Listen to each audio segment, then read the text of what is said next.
everyone, and welcome to Crafting with Delonda. It's me again, Delonda, and thank you so much for joining me today. In today's chat, I'm going to give you my top 10 pieces of advice for things that you should not do if you haven't started your sublimation journey yet. I'm sitting here in front of my two sublimation printers. We'll talk about that just a very little, but I definitely want to give you my top 10 things to not do.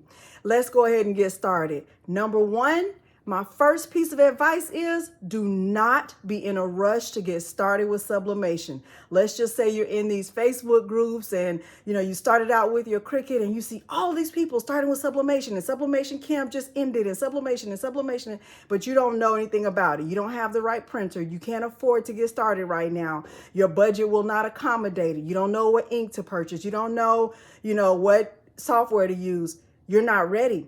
And you don't have to feel rushed to get started with sublimation. What I suggest you do instead of feeling like you have to be in a rush is I suggest you start with infusible ink.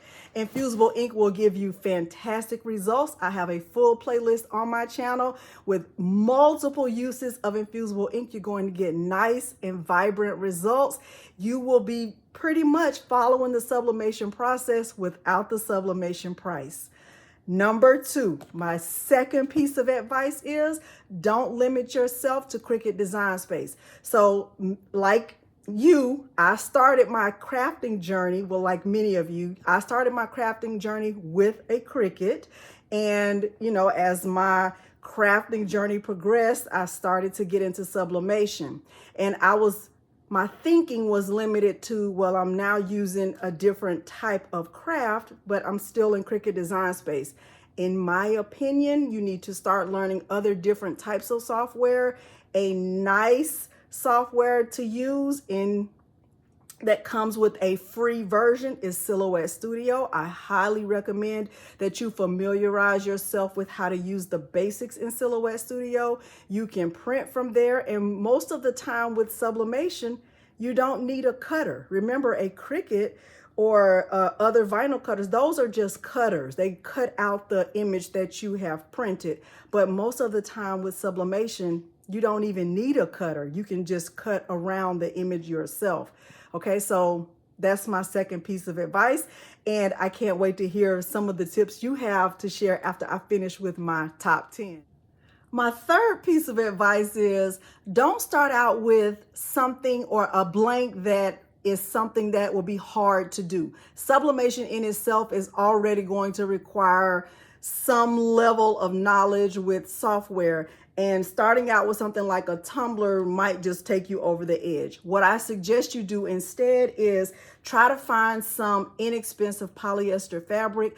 In a lot of cases, you might be able to find pre-cut fabric in the fabric section of Walmart. That's where I purchased this from. It's just 2 yards of polyester fabric, and I can practice on this to make sure I have my colors right, to make sure my image is mirrored.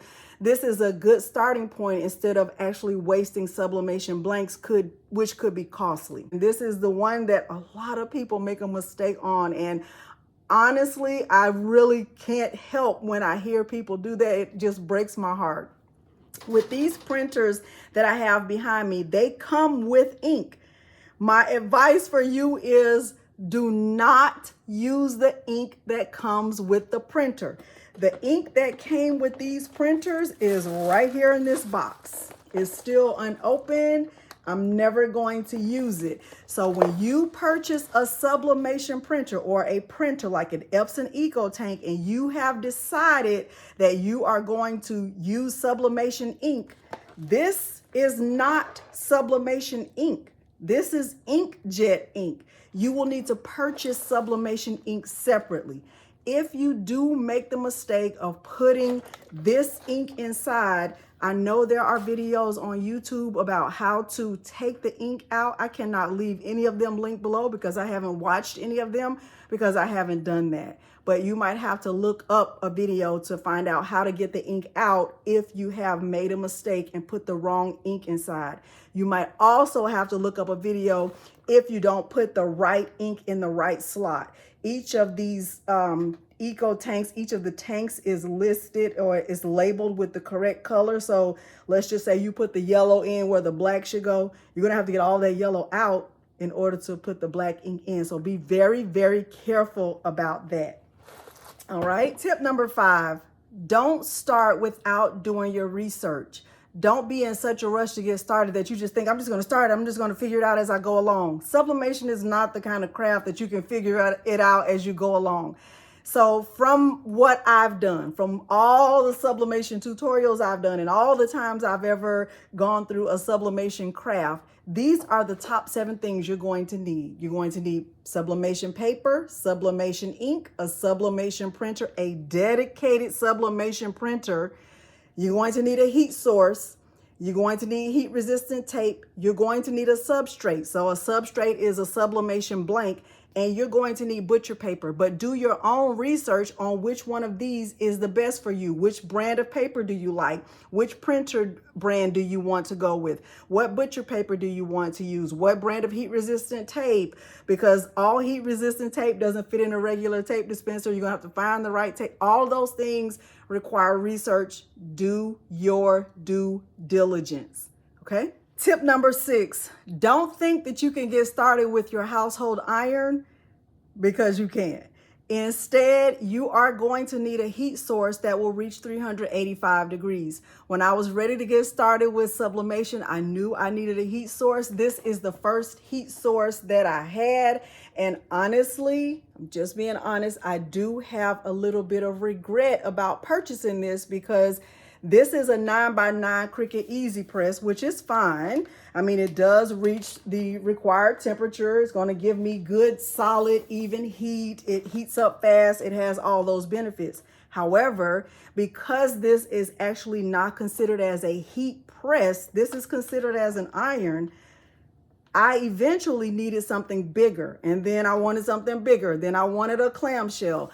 I would suggest that instead of just purchasing a heat press just to have a heat press, save your money and purchase a heat press, the biggest heat press you can find, okay? Don't just start out with the quickest and easiest because you're ready to get started. Because what will happen is you'll do what I did and you'll go bigger and bigger and bigger and you're wasting money along the way.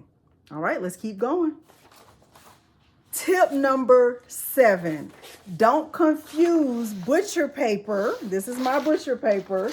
Don't confuse butcher paper with parchment paper or Teflon.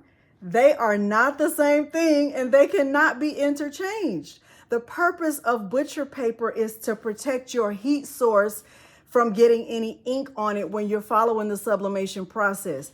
Butcher paper, this stuff right here, is intended to be used one time and put in the trash. Teflon sheets and parchment paper can be used over and over and over again, and they're not intended to be used once and put in the trash. I can use this parchment paper until it starts scorching and then I can throw it away. But in theory, this parchment paper should last me for a very, very, very, very long time. This Teflon also should last for a very long time. These do not protect your heat source from getting any ink because once you get ink on these need to go in the trash when they're not supposed to go in the trash. They're intended to be used multiple times. Let's keep going. Tip number 8, don't start with a hack. There are tons and tons and tons of different hacks you can find on the internet, on YouTube, on Facebook, on Instagram, on TikTok.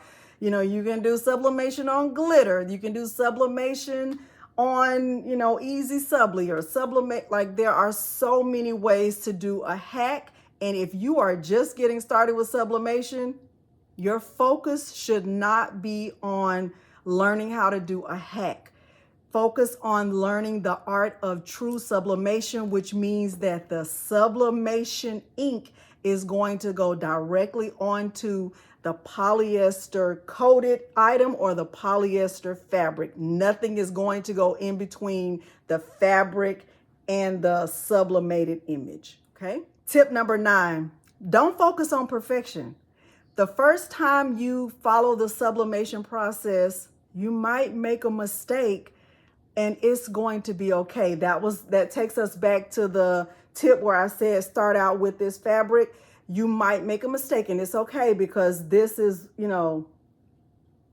cheaper than actually wasting a blank. But you might make a mistake. You might sublimate the image without, remembering to mirror. Trust me, I have made hundreds and hundreds of mistakes, and that's okay, because you're going to learn from your mistakes. And my last tip is don't quit. No matter how many mistakes I've made, and trust me, I've made a lot of them right on live during my live crafting events, which are always fun.